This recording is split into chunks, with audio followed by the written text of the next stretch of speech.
ngo akabi nukutamenya kutamenye ngo bagera twamenye tugusobanurire to be original ubwo buri to be OG aya basa Chelsea Canada Premier Home Film yiskwende Vicious Affair Footage Film Studios dutangira badame byiri bagigira saza sinzi barapfiki nakubwiye n'ibihumbi 6 ku giti.net kara filime ukwezi kose ndetse na 2 ucyumweru harabari muri boîte kagoro kamwe haramwe cyangwa handi nabwo Chelsea Canada Premier for real wumva samano day to day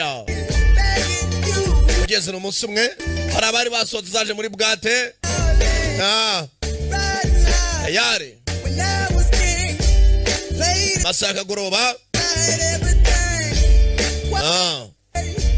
Robert Richard nabandi betumenja gatinze ko bakavuye kubyina tayari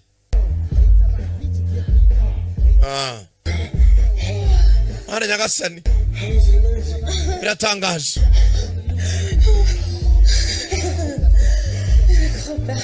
bana muri bathroom ya club wajya turi mu ishuri ndakunda sheri munyazi kwihangana byarabananiye bahita bajya that you were staying at a hotel. akeni yambwiye kujya kwa muri hoteli. Oh, I hope you don't mind. Sinzira ko nacho bigutwaye. No. Nari ngutegereje. Okay, good, because you're not saying that. Ariko nabagora ari njya mu ruhande. Aramwishimye. Baraseka. Okay, well, I don't want to overstay my welcome. Rwose bwa mwaranyakiriye narabikunze. If you want me to stay, I'll stay, Sky. Kandi Sky unashatse ko ngumano nya nahaguma. Uvuga arahita yisheta. Umugara ndamugati umugabo wanjye ambwe kujya kuba kuri hoteli. Undatoya. Unabishatse ko ngumano nahaguma. But only if it's okay with Ken. Ariko umugabo aramusaba yabyemeye. Umugabo nakuru yakana. Sure, I mean, our house is yours. Ntacyo bitwaye inzu yacu sakari yawe. As long as you need. As long as you need. Just ukeneye kuba muri iyi nzu ni karibu rwose uzazuhabe. Filibira. Great. Mega byiza. Thank you. Urakoze. Shirika bakanya sibyo? Muganira. For my flowers. Mana mwakeni wakoze kubwindabyo. Those are beautiful. Azamuka n'umujinya. You guys are cute. Mana umugabo we ni mwiza mana. You hungry? Yes. Ndashonje. Mana byiza ko njya kubona mushuti. Hakuno kazi kuri Rogue. And Turner was caught in the middle with Tracy. And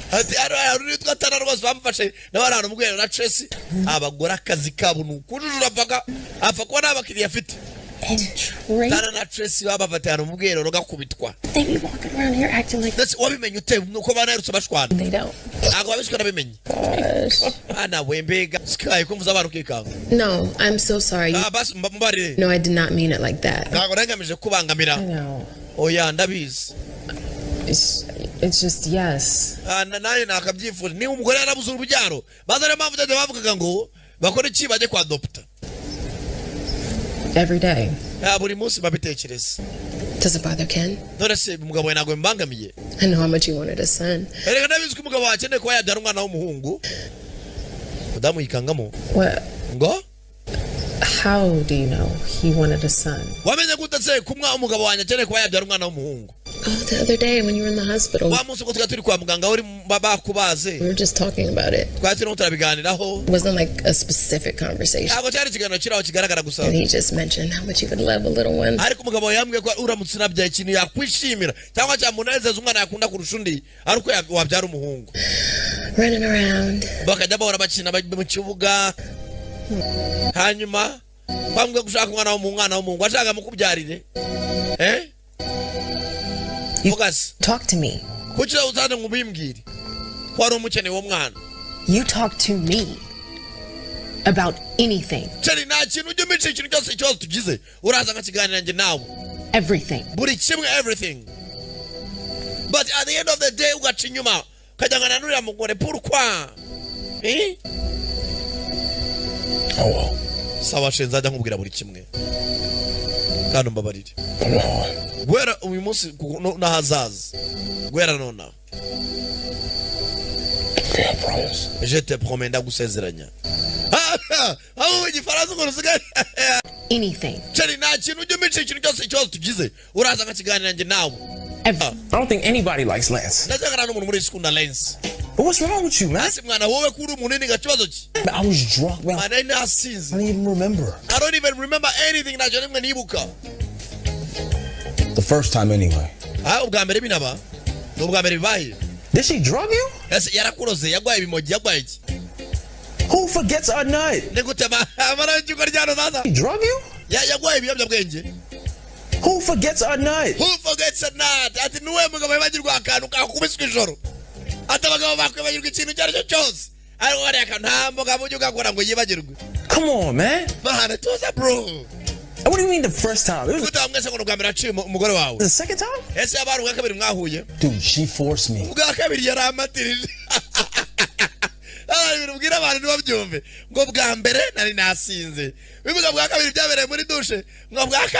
She forced me. Okay, she like runs up on me in the shower. She said, I'm gonna scream for Sky if you don't do it. I had no choice. Nigga. Bro. Bro.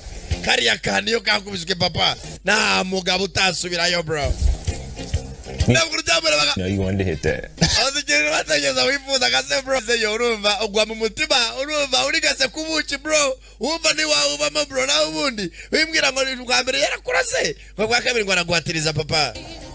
You went deep, man. I'm just trying to understand.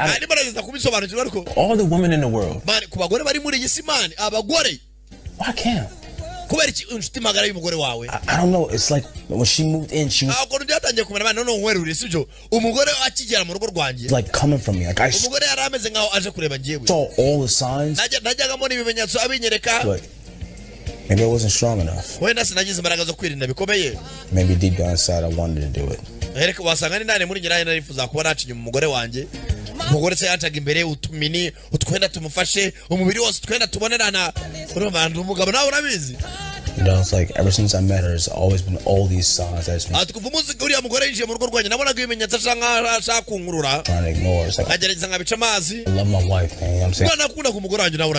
She's my everything. You're everything? Apparently not if you're stepping over a BFF.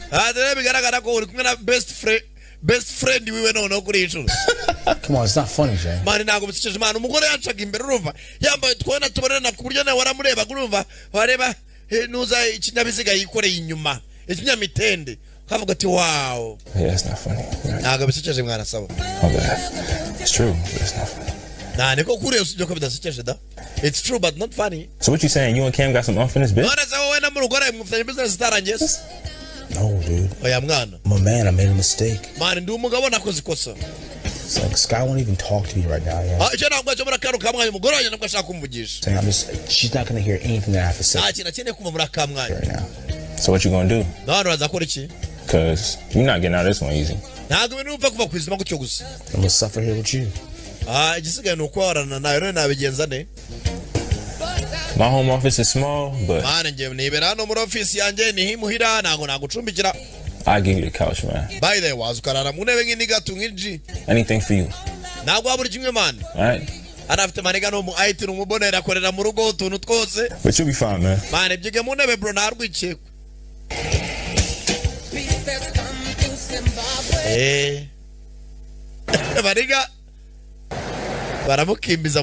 There's still a bunch of stuff that we've got slated, so what is to us? I don't know. I know that I love you. And I would do any and everything in my power to fix this between us. No matter how long it takes. We're supposed to believe you. Because I'm the one that's telling you.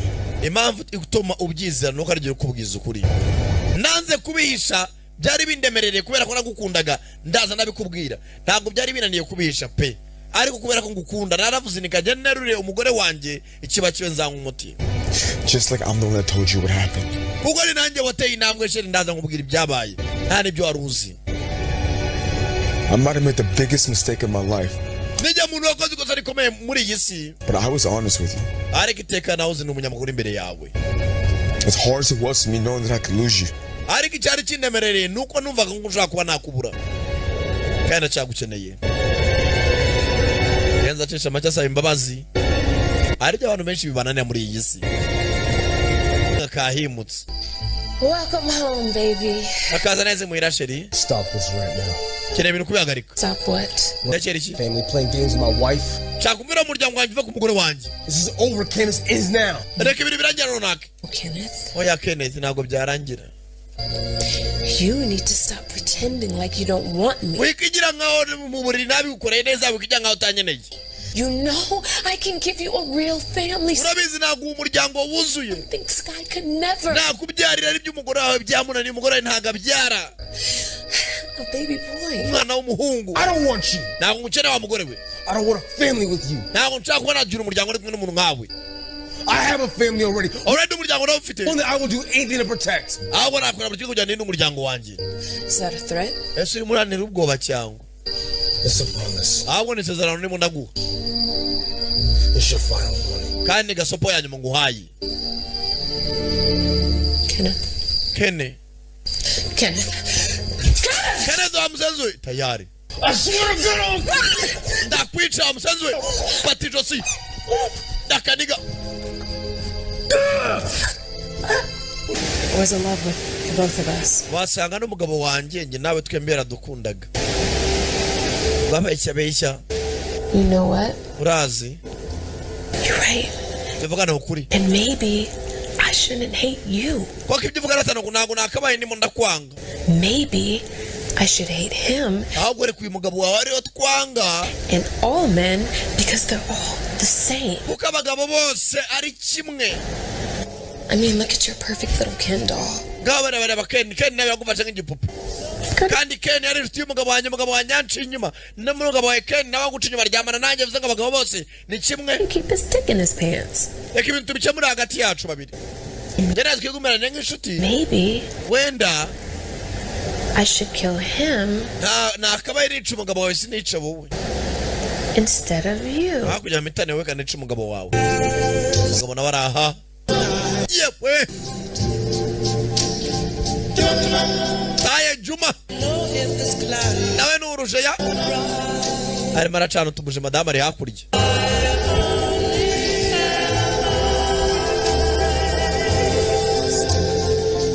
Yewe.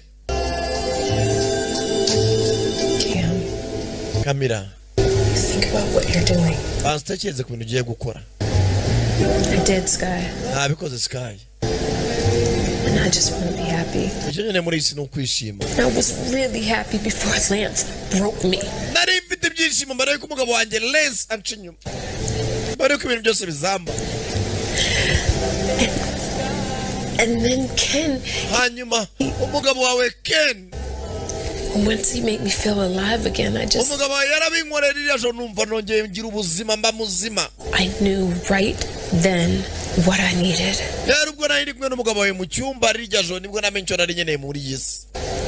And it was Ken. Kandi cyo nari nkeneye yari umugabo wawe Ken. Nari nkeneye kumwigarurira. I'm sorry it had to be your husband. Rero mbabarire umugabo wawe nagomba kuba uwanjye. Sometimes this happen that we can't explain. But think about it. I can give him what he's always wanted. A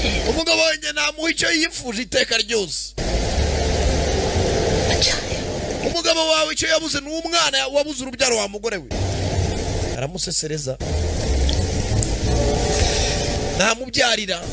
Don't you want to make him happy? Barwanira kabunda. Baragigira. Tayari. Tayari. Yawe.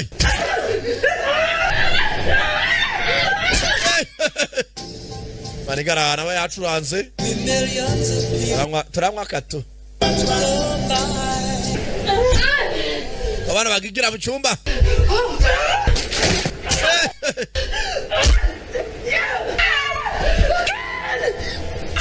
ahamagara Keni mbisiki yakurya aza gucabona imbunda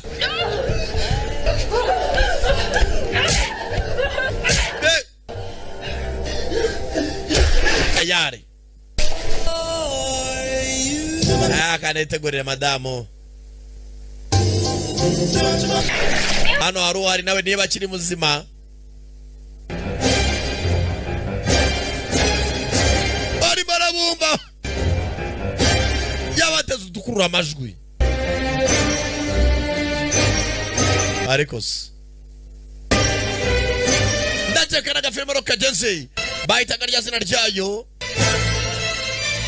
Vicious Affair yari sankara darbu mumvaga ndabakunda cyane hasta la vista.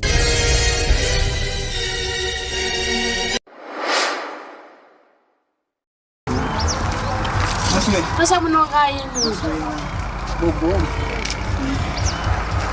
ineru dzina langa ndine Zebedai ndojogera ku 49 mtown chabe ineyo ndiri mtown muja ndinatumisapo chitunzi changa kuno kumudzi kuno kuti ndofuna mkazi wo kwati chitunzi changu tinafika kuno kumudzi wanu kuno kwa Mbalame mkazi wanga dzina lake ndiye Mali Mary oh Mary yo ndine Mary ndiweyo ndineyo ndineyo Mary mayo ndama zijazafa ine bambanga ndine bambanga ndi Burundi anagutsa mpaka na ngombe zori ndiri kwatile ntsika wake amene ineyo ndiye Mary yo ine nza kwatile nkalamba ineyo iwona nifusia dala ndipo sisi ngateke nza kwatile nkalamba ngati iweyo ineyo aisizoni iwona nipeleka chidama zichotsa kwatile ineyo nzona ndama zijamwadia kwanu nadia angitwa ndipo sadala nene usani kwatile mbona ni kwatile gari kafa upolisi maita yangu la nipo nza kwatile nkalamba ngati uyu sinengalekelele sinengalekelele nanga nindumiza chitunzi ne abweka chitunzi kuno sona ndine mwana inasiriba za ndi mwana mwana ngati bambo wankulu basi ndadame nditegana naye basi ari njonjo mai mazazo ndine bambo ai mawa amafika kuti ndiwe nyamara iwe unaona iso ndisako nakusifusala iyo bando ni kwatile basi ndipita ku polisi abasi zikhalabo ino sitetabu ino ayi mena zilili waona ife ndama zanu tidaja ndama zanu inaze ndipita ndalama kumuzi kuno ndako nza kwatile nkalamba ngati ino ndikwatila ino ndikulila iwe ndikukufuna kwambiri wemba ino nakana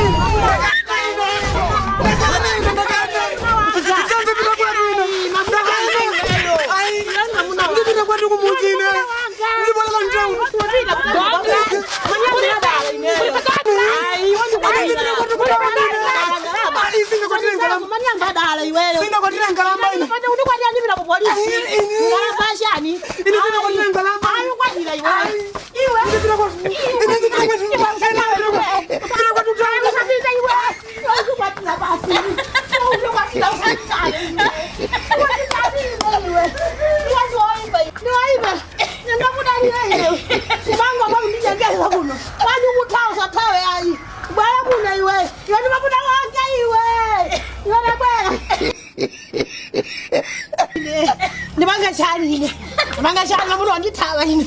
Nibanga chani, nikakhala basi. Ibwena ndithandizika.